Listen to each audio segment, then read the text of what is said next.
Welcome to Tale Recapped Plus. Today, I will be explaining an interesting 2018 movie called 10 by 10. But before we go on, please subscribe to this channel and turn on the notification bell. It means a lot to us. Spoiler ahead, watch out and stay safe. Cathy Newland doing what she always does. She goes to yoga class, works at her flower shop, and eats breakfast at the diner across the street. A strange man named Robert Lewis has been following her the whole time. Lewis waits outside while Cathy does yoga. He then looks at her car. He waits while throwing all of those things on the front seat of his car. His maid calls him to make sure everything is okay for tonight after yoga class. Cathy talks to another woman in the changing room, and when the other woman says she wants to cheat on her husband, Cathy makes it clear that she doesn't like it. Then she gets ready to go home and goes to the parking lot. Lewis jumps on her. He tries to smother her by putting a plastic bag over her head and throwing her to the floor, but Cathy is able to push him off and take off the bag. The only person close is wearing headphones and can't hear her scream for help. Lewis can now grab her again, then tapes over her mouth and ties her wrists and legs together with zip ties. Cathy is left on the ground while Louis goes back to his car and waits for the car next to her to leave. He then parks in that spot. He gets Cathy there, locks her up in his trunk, and then drives off. At the traffic light on his way home, a police car stops next to his. He keeps his cool and doesn't make them suspicious. A short time later, he gets home. Louis parks the car in reverse.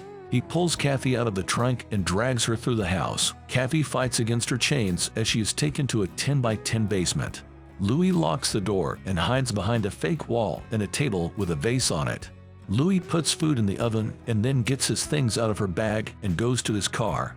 After that, he goes to see Cathy.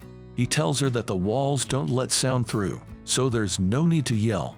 After Cathy agrees that she gets it, taking off the tape makes her scream again. So Louis leaves her alone and goes to his office.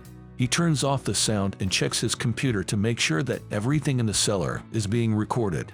After that, he starts to clean up the blood on his floor. Cathy finally gets up and hits the door with her whole body, but it doesn't work. She tries kicking the wall panels, but that doesn't work either. She decides to try something else when she sees that the room has a vent.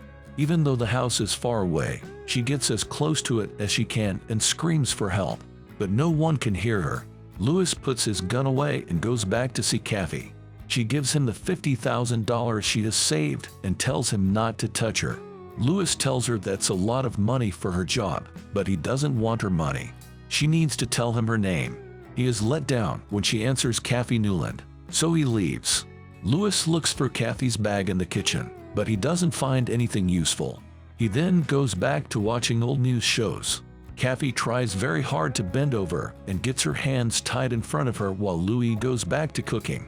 Cathy waits for Louis behind the door when he goes to get her for lunch and attacks him right away. He falls to the ground and gets kicked as she walks out of the room. The vase on the table is broken on his head when she gets outside. Cathy drags herself to Lewis's office and uses the landline to call the cops, but Louis shoots it as he gets closer. She gets a paperweight off the desk and hits him with it. He falls to the floor and is knocked out for a moment. She looks through the drawers for a knife and cuts the ankle chains before trying to leave the house. It's too bad that all the doors are locked. When Louis wakes up, Cathy asks him how he knows what she does for a living. His only answer is to sit down at the table and invite her to lunch with him. He asks her again what her name is while he eats, and she says Cathy Newland.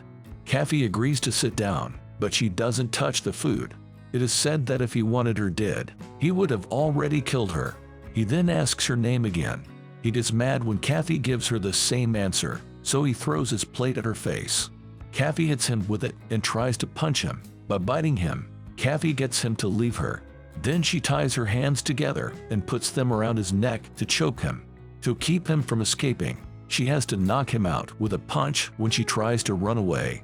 He then takes her back to the bottom. Alondra, his helper, is already there when he gets back to the kitchen. Louis tells her she's not needed and sends her away. Finally, Lewis fixes the mess, changes the bowl for the flowers, and washes the bloody knife. Then he goes to check on Cathy and puts butterfly bandages on her cuts. After that, he cleans up his cuts and takes a shower. After eating his lunch, he sits down in front of the TV and watches more old news clips about the Charleston 3. There were 3 patients at the All Angels Hospital in Charleston who died in strange ways. Cathy gets her cell phone out of her pants, where it was hidden, but there's no service. When she sees that one of the floor tiles is broken, she puts it away. Louis goes to see Cathy again, but this time he brings a chair. Beginning with her name, birthday, hometown, school, major, number of brothers, parents' jobs, and her involvement with the church, he starts to ask her about her personal life. Louis isn't happy with Cathy's answers, though. He tells her that he has been watching her for months and knows that everything she just said is not true. That's why he keeps pressing her for the full story. When he shoots the wall, Cathy finally changes her story. Natasha Ann Stephen is her real name. She grew up with her twin sister Cathy.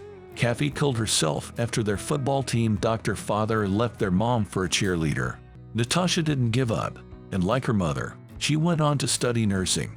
She has now told him what he wanted.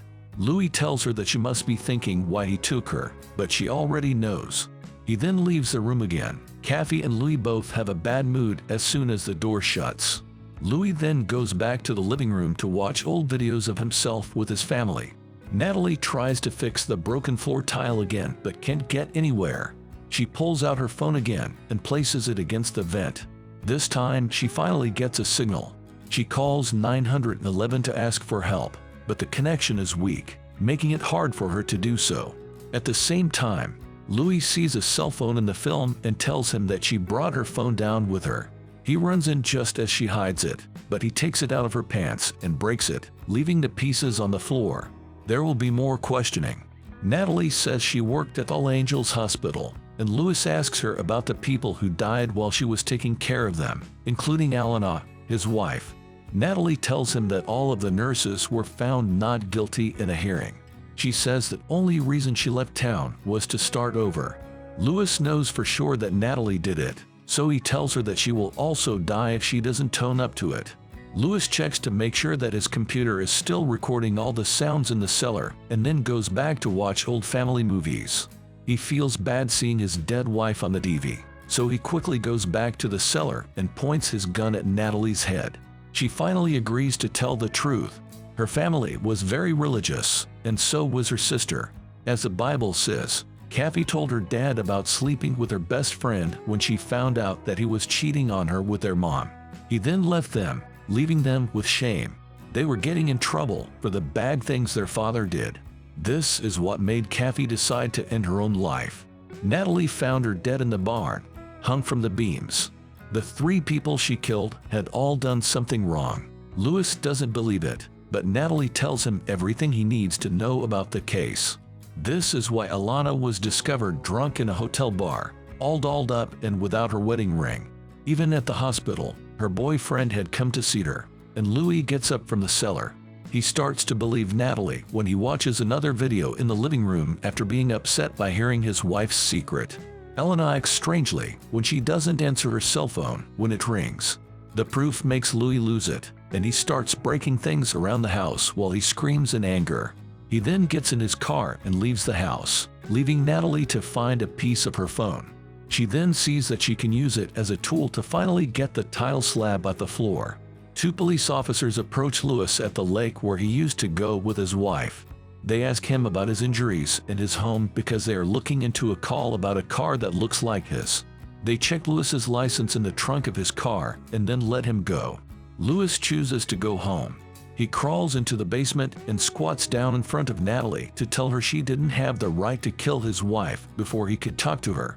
He also tells her to turn herself in. Natalie hits him on the shoulder with a floor shard in response. She kicks him and tells him she won't let him ruin her new, happy life. Louis is able to get the piece off of his shoulder, but Natalie hits the wound with a punch and then leaves the room. She looks in the kitchen for the gun but can't find it. She grabs a knife instead and goes back to the basement. Louis waits for her and tries to force her to stay inside again. Natasha stops the door with her arm. Before Louis runs away, he gets to the kitchen and finds his gun on the floor there. Natalie walks up as he's picking it up and knocks it out of his hand. She finally gets the upper hand and steals the gun, which he then points at her. At that time, Alondra walks in with Lois's daughter Summer and interrupts them, but Natalie shoots her first. Then she catches Summer. She points the gun at her and tells him that Summer isn't really his kid. Louis doesn't care about that, though, and tells Natalie she doesn't need to turn herself in. If she doesn't hurt his daughter, he won't say anything. This makes Natalie lose focus. Summer then bites her arm to get away. Louis jumps right on Natalie. He chokes her and throws her to the ground until she passes out. He believes this. As soon as he moves away a little, Natalie is once more standing up. Louis shoots her and then goes to find his daughter. Summer is hiding in the cellar. When he finds her, he takes her with him. While going to get the USB stick with the video, they stop by the office. Summer sees that Natalie is not there, so Louis hurries her into the garage. As he puts Summer in the car, Natalie finds him and tries to shoot him, but the gun is empty, so they start fighting again as Summer gets out of the car and walks outside. Natalie hits Louis with different yard tools until she has him under control and plans to kill him by putting a pitchfork to his chest. Louis grabs the fork to keep it from cutting and pushes Natalie until he hits her with it. This makes her fall back against the broom he had been using to hold the garage door up earlier, but she is now on the ground. When the door falls on her, it locks her body and knocks her out. Louis hugs Summer, says sorry, and calls her his child as the police come. Thank you for watching. Please enjoy your time off.